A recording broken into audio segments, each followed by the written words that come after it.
We could go all night. We've only got a couple of minutes here to do this. The ICC has dropped the hammer about the process leading towards a potential war crimes trial for the Prime Minister of Israel and the leadership of Hamas. Now, everyone's heard that all night, but what you need to know is Israel doesn't recognise the ICC, Qatar doesn't recognise the ICC, so even if they make those suggestions, no one's going to be dragged before the ICC. But the response to it is what is worth talking about here.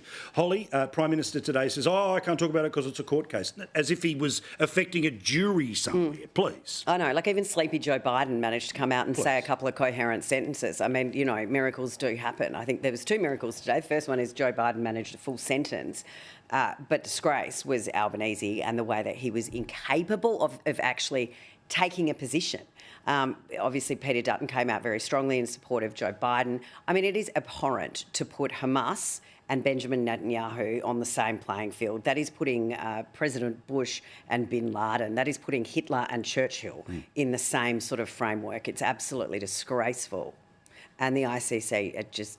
I mean, they have no credibility left after this, and Australia should withdraw its membership. Yeah, so, Stephen, to that end, right, this process is obviously going to keep going for a little while. I do find it amazing that as serious as all of this topic was, much of the media was talking about George Clooney's wife. OK, guys, could we focus on it for 2 hours before we start to move on? What did you think today? Yeah, no, look, I think it's an absolute disgrace. I think I have a lot of sympathy for what Netanyahu said today about, you know, the heinous attack committed by Hamas unequivocally needs to be condemned.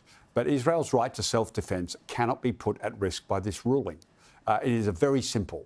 Now, having said that, I have repeatedly said I think Netanyahu should resign. He's got his own cabinet ministers saying pretty much the same thing, and he's got mass demonstrations against him. But that's a proper process. That's a proper legitimate debate. Correct. It is a disgrace what happened today, and they should have... I'm hoping that the court just dismisses the actual hearing, because it is unacceptable for Hamas to be put in a bucket with Netanyahu. All right.